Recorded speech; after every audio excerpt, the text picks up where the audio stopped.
Welcome to Conversations with Calvin, We the Species. And it's May 23rd, and this will probably be seen a little bit after Memorial Day.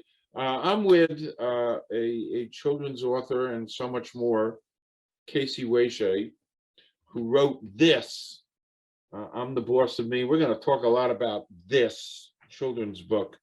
And now this is my little, I have to call it, I always do, Johnny Carson monologue, because I'm going to kind of say a few things. Firstly, I've never done commercials before, and I'm not about to now, other than there's a little button that says subscribe. Please subscribe to this channel because it kind of helps us grow and gives us more viewers, and we're growing really nicely. So please subscribe. And it's funny, Casey and I just chatted for an hour before we went on air. And I just, and the epiphany hit me that along with Casey, I met two other authors, and not by design, but by the place where we met. And of course, Casey and I met a couple of weeks ago, literally, and chemistry and her journey, and that sparked, and that's why we're here. But in that same place, I met two other authors, and I'm just going to show and hold up their book, and then we're going to bring on Casey. That's what Johnny Carson always says, you know. So, but that same group, this illustrious, amazing group of people that I met, one was Donald James, who was at NASA for 35 years and was #2 in charge of education at NASA, who wrote a book about manners. I mean, and to me, this is essential reading for everybody under 30, and actually for everybody over 30. And again, it came from the same group that I met Casey. And then I met another fascinating person, Wajid Hassan, who has done it all, from stand-up comedy to healing and yoga, and he wrote The Struggle for World Sanity. Actually, he's a Virginian. Oh no, North Carolinian. Sorry about that. And again, I met Wajid in the same place I met Casey. And one other thing before I forget, this, I'm the Boss of Me, and I'm married now a little under 44 years to a teacher who taught 4th grade, and my wife gave one of the great rave reviews for this children's book. She loved it, and she's a tough cookie. So now that I've set all this up, let me bring on Casey. And by the way, the title of this video, which you're going to see on the bottom, is Casey WAESCHE, author, I'm the Boss of Me, the ITBOM book series. Children's book author, and boss, mom, wife, friend, colleague, but most importantly, I'm the Boss of Me. And that's what this is all about. So what a great place now to bring you on and do a little bio. And I love your bio because it includes one of my favorite movies. And that's all I'm going to say. I'm basically done. Take it away, Casey. Well, thank you. My name is Casey WAESCHE, and I am a mom. And I grew up in Northern Virginia, just outside of Washington, D.C. And I'm going to get right to the movie reference from the get-go. I graduated from a high school called T.C. Williams High School, which the film Remember the Titans is all about.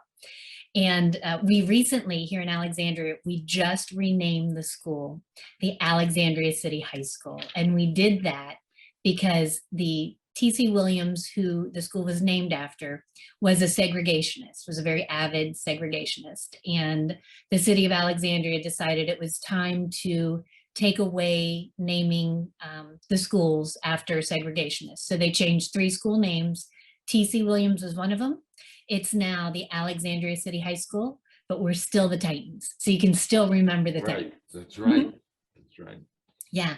So that's where I graduated high school. And prior to that, though, I had grown up in the privileged middle class of the Washington, D.C. suburbs. I went to a wonderful all-girls school where I learned, just had an amazing education there. And I still have so many dear, dear friends from that school. But I ended up graduating from T.C. Williams High School. And that was the first time in my life, truly, that I discovered diversity at T.C. Williams. And I'll have to, please forgive me, I'm trying to call it Alexandria City High School. I will get into the habit of it, but I still sometimes call it TC. So at the Alexandria City High School, as a Titan, that's what I'll say. As a Titan, I learned diversity. We had something like 76 languages spoken Wow. at that school. In Alexandria, we have one high school, and it's a big city. Alexandria is a big suburb of Washington, D.C. All the kids go to Alexandria City High School. Wow. So you had every walk of life there. You had children that were raised in poverty to children that were very, very, very well off. And we all mixed and mingled. And it was one of the most amazing experiences of my life. It taught me that diversity is important and is essential to growth. And so that's a little bit about, where I'm from and who I am. Okay. I'm an Alexandrian who went to Alexandria City High School, and I'm the boss of me. Before we get into I'm the boss of me, you've done some really interesting things that have led you down, the yellow brick road. Mhm. If you can briefly touch on, I'm kind of a music person, and you managed a jazz band. I did. I managed a jazz band back in the 90s in New York City. I was living in New York City, and I managed a band called the Flying Neutrinos. And we had, our lead singer was called the modern day Billie Holiday. Wow. And we toured throughout the US and through Europe, signed a record deal, was on a couple movie soundtracks, just, Wow. yeah, it was amazing. It was so much fun. I never considered myself creative, and I surrounded myself with all these amazing, creative, talented people. And it was a wonderful way to spend my 20s in New York City with musicians, Yeah. and we toured with like Porno for Pyros and like crazy rock bands we'd open up for, and we were this jazz band, and it was to this second, my favorite musicians are all the guys from that group. Right. And again, adding to your diversity, you praise diamonds. Yes, I also when I worked in a jewelry store, I used to appraise diamonds. I was a defense contractor for a while, and I edited tech manuals for Apache helicopters. Not exactly, there's no straight line into the things I've done. Wow. I've worked for the American Heart Association. I've worked for the Smithsonian. I got into kind of a little career path of very large scale events, like million people plus, planning those at the Smithsonian. In New York City, I was part of a small part of a team of the New York International Fringe Festival, which was the largest performing arts festival in the Americas. Does a lot of off-Broadway theater. Out in Seattle, I did the American Heart Association. It was the largest heart walk in America for 3 years in a row. Just all kinds of things. When I was at the Smithsonian, we did the dedication of the National Museum of the American Indian, NMAI. We did the World War II memorial dedication. We did the Smithsonian Folklife Festival. So yeah, I've done a lot of really cool stuff. Really? Wow. You really have. Finally, before we jump into I'm the boss of me, there were some health things that you championed breast cancer. Yes, I have been no evidence of disease for almost 2 years now. Great. We discovered breast cancer back in 2000, well, we discovered just a lump in 2018 in November. By 2019 April, we found out that it was in fact cancer. And I kind of fast tracked things and decided on a double mastectomy straight to implant, which was a wonderful way for me to deal with the disease. And I have been no evidence of disease since that June 18th Great. surgery. And I don't plan on it coming back anytime That's soon. great. Yeah. So all these little things that we talked about, it's like a stew. Throw elements into a stew, Mhm. and when the stew simmers and cooks, and Mhm. suddenly it's ready, and this is the perfect stew segue to talking about the boss of me, and what are the origins? I mean, this was not, things growing up. This was not there. So why don't you let's talk about the origins of I'm the Boss of Me. Sure. So what it is, I'm the Boss of Me started about 13 years ago when my then 7-year-old son came home from school again for the umpteenth time with a letter from the teacher saying, "Can you please tell your son not to call me a liar in front of the whole class?" Oof. And what had happened was, in this particular incident, the teacher had said, "We're going to take you out to recess at 10 o'clock." And Owen is sitting there staring at the clock. Tick, tick, tick. At 10:03, he raises his hand. Teacher calls on him and he says, "You're a liar." What? He said, "You're a liar. You said we were going out to recess at 10 o'clock. It's 10:03. So, as a 7-year-old, this is a very, very important lie that this teacher told. This is devastating. They're 3 minutes late to recess. But I would sit back and I would try and reason with them about what the gray area is and things. And yes, sometimes people run late and things like that. On this day, I had had a bad day at work, and I looked at him when I got home, and he got home, and I got the letter from the teacher, and I just said, "Honey, why do you keep doing this?" And he said, "Mommy, I can't help it. It's not me. My mouth made me do it." And I went, "You need to be a better boss of your mouth." Wow. And then I stopped and I realized I wasn't teaching him that he was responsible for his actions. He wasn't getting that piece of personal accountability. So I ran into this study. I said, "Come here." We got out pieces of paper and I wrote at the top of them, I wrote like hands, eyes, mouth, ears, everything, body parts. And I asked him to draw a picture of each body part. So, he has a little 7-year-old drawing his little picture of his hand. His picture of the brain, I love. He did it in red, and it's just, I still have this exact, all his Cute. drawings and everything. So we talked about how, what all those body parts should do. So like hands can hold something carefully, they can clap, you can shake hands, those are things hands should do. We wrote those all down on the papers. Then we talked about what they shouldn't do. They shouldn't hit, they shouldn't slam things, just things, but we didn't write that down on paper.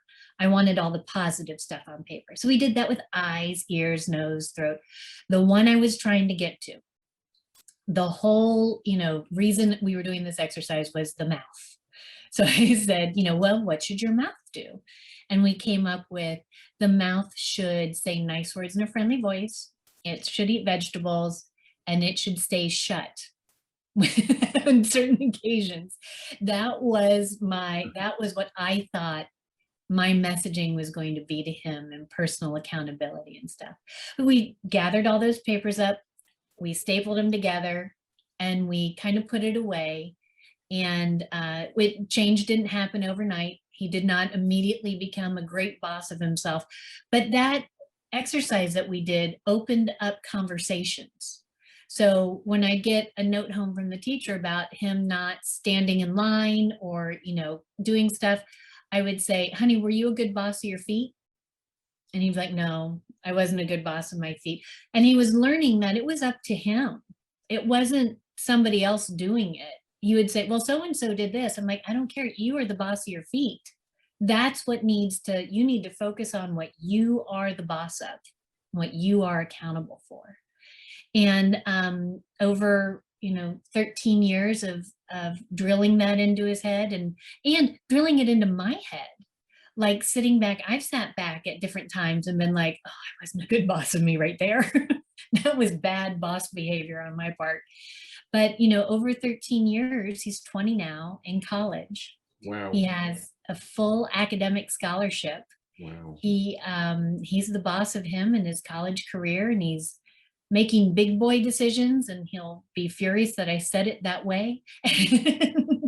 So over the course of several years, it's become a wonderful tool to enable him to be the best possible him. That's just great. It really is great to see, the 8 years of growth, Mhm. to go from that to to scholarships Yeah. in college.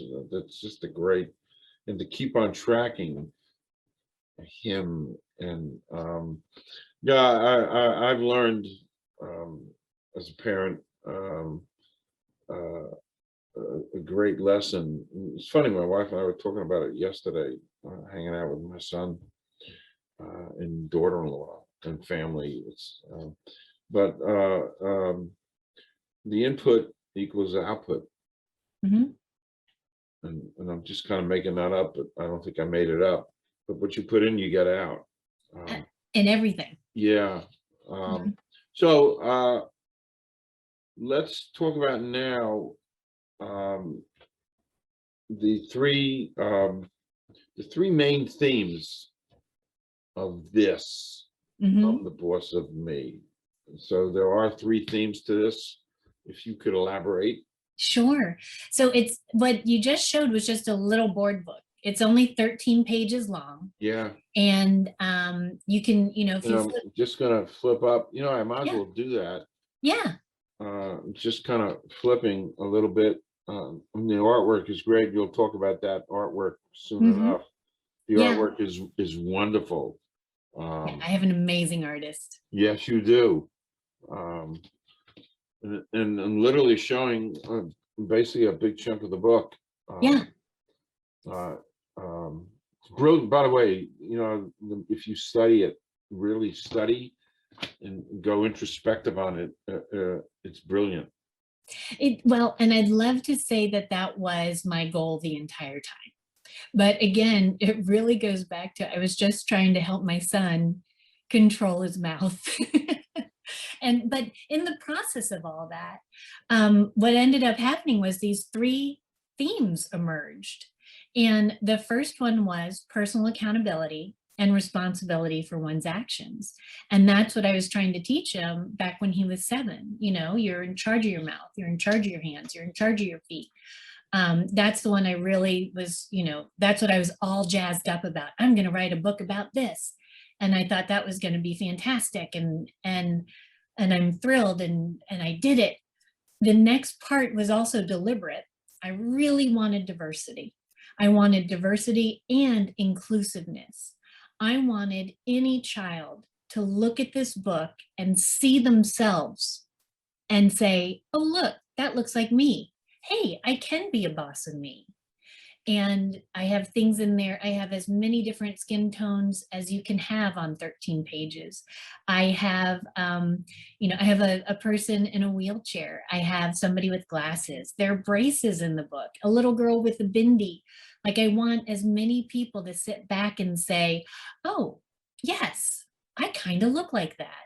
I can be a boss of me. So it's not just diversity, it's inclusiveness. It's really sitting back and including as many people as possible.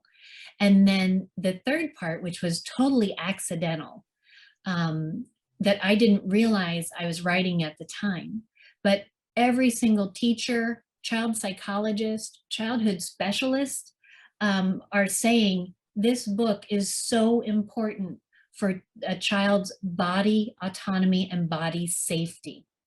When they say things like, I'm the boss of my body and you can't touch me, that is a huge safety issue for children. And I didn't realize it when I was writing it, but it's kind of that third unintended fantasticness that I'm thrilled with. Like I said, I would love to say I planned it all out this way, but I didn't.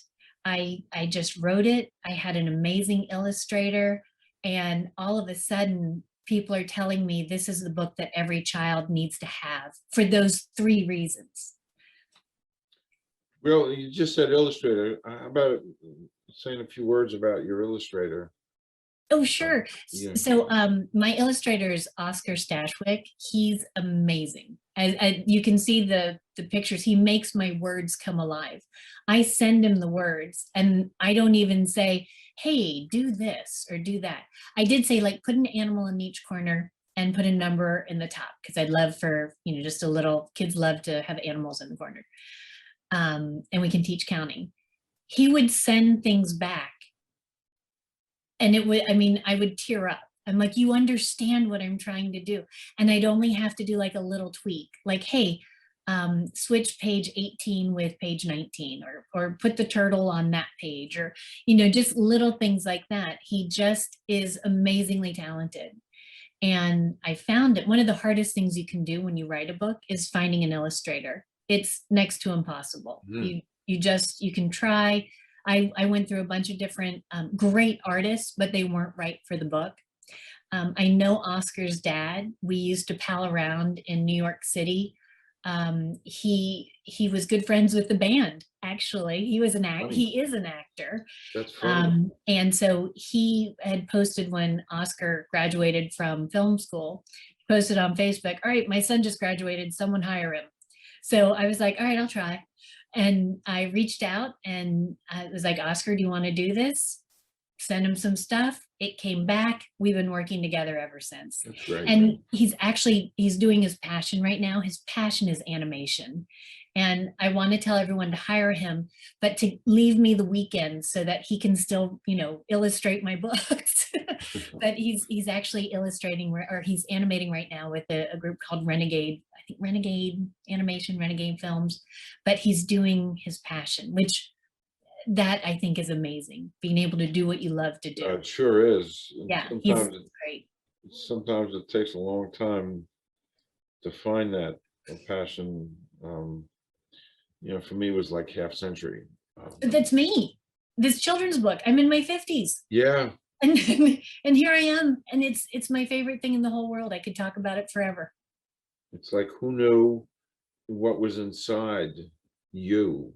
That this was inside you, and it was Owen being mouthy that began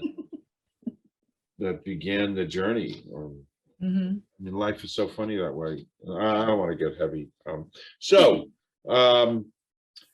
There's a bunch of different ways that this book can empower children and adults. Talk about it. I love the word empower. Sure. Yeah, I love it. I love it too, because what this book does is when you become the boss of yourself, you have the total responsibility for every single win and every single loss in your life. And when you win, it's you who did it. When you lose, that is an amazing opportunity to learn, to sit back and take responsibility for that and say, maybe I shouldn't have said that to so-and-so in that way. Let me learn from that so that I win the next time. If you are afraid of failure, or you don't believe you can fail, you're never going to truly succeed. So I've failed a bazillion times. Just ask my son. But just truly in life, I've had, downs, I've had ups, I've had everything.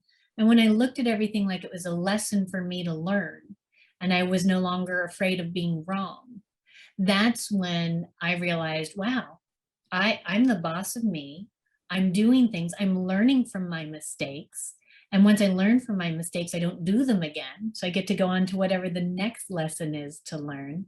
And you get this empowered feeling as an adult of being the boss of yourself, being the boss of your wins.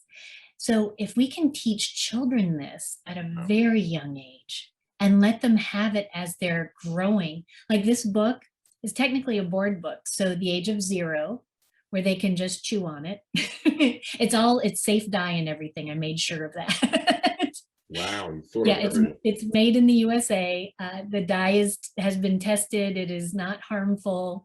Like I wanted this to get into hands as early as possible. So these are things that I felt were important, you know?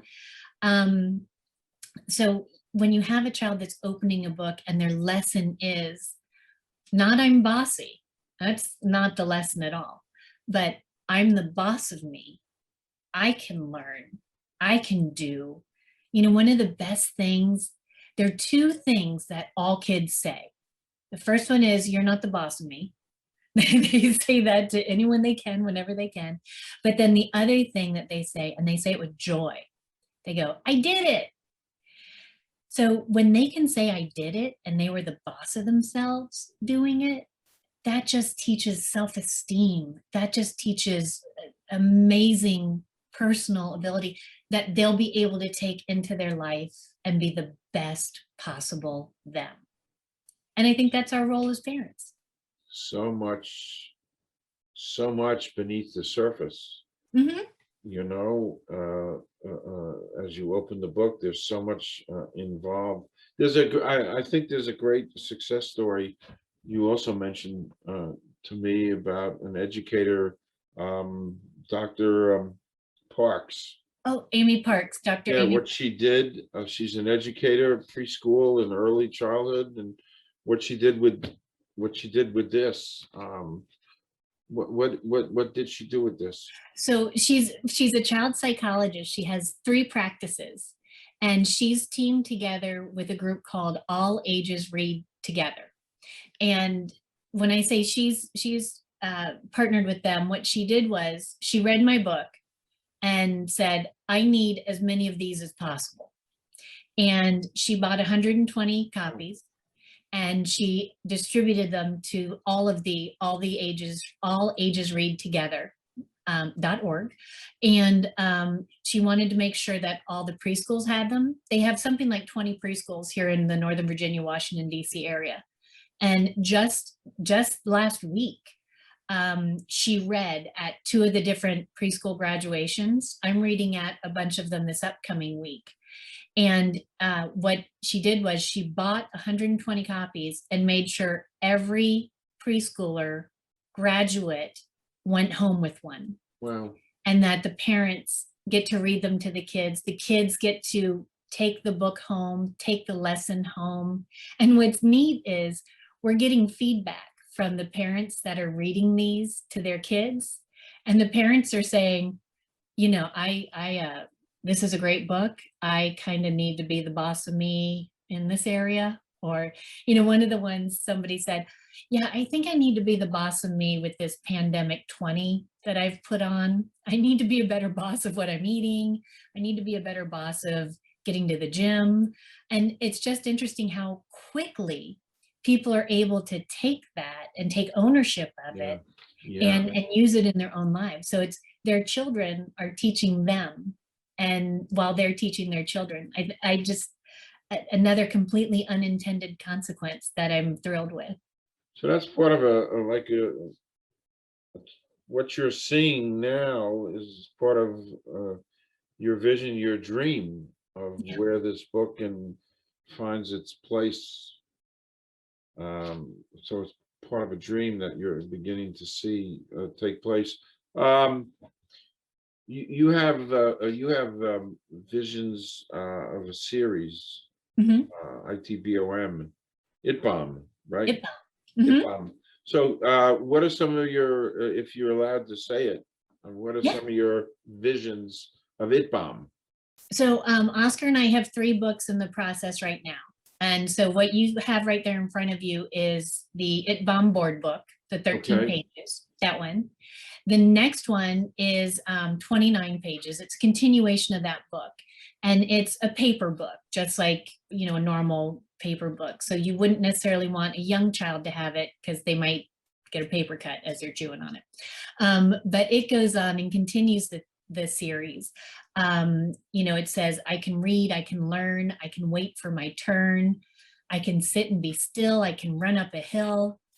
It just has all these other messages of what children can do and how they can be great bosses of themselves doing it.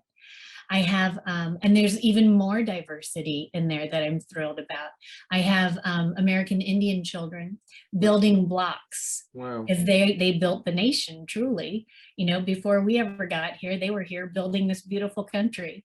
And so they're building blocks, and they have an American eagle down in the corner because the eagle is a really amazing, is just one of their biggest symbols of nature and a very spiritual symbol for them. So I have things like that in there that I'm excited about. We're doing the I'm the Boss of Me and my animal ABCs. And I'm almost done with it, but I'm having a hard time finding an animal that starts with X that rhymes with anything. So if anybody knows of an X animal that, you know, just shoot them to me and I'll see if they rhyme. Okay. It's been quite the thing. And I'm doing different languages. I'm looking in French and Well, that's great. German and Russian. Wow. But the thing that's really exciting to me, so that's that. The thing that's really exciting to me is I'm partnering with a group called the Child Rescue Coalition. And they're talking about writing I'm the Boss of Me and my internet safety.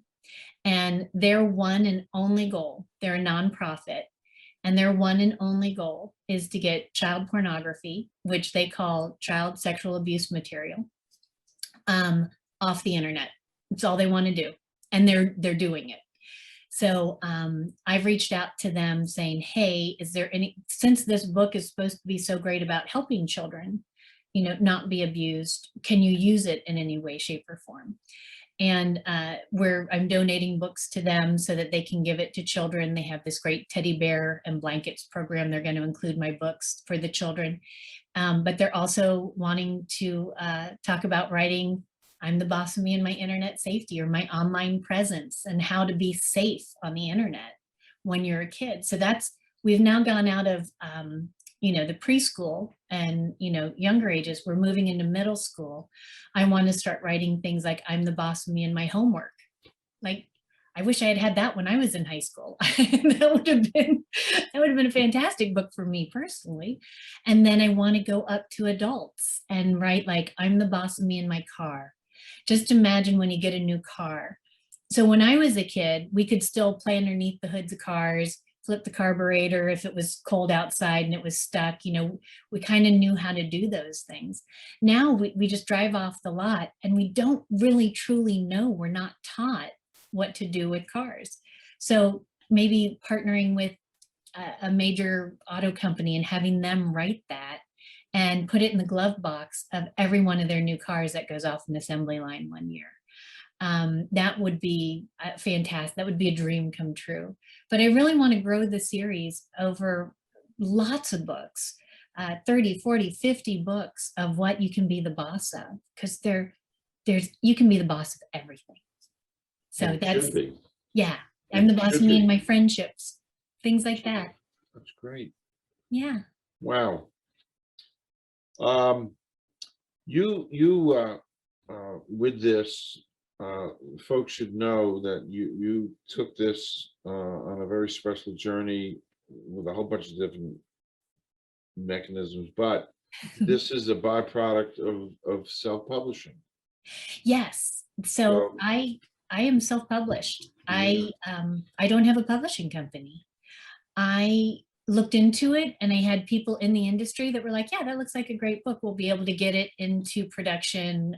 We'll probably be able to publish it in about 2 years, you know, even if we jump it to the front of the line. And I was like, that seems like a really long time. And I understand it because they have schedules and they have people Yeah. that came before me and stuff.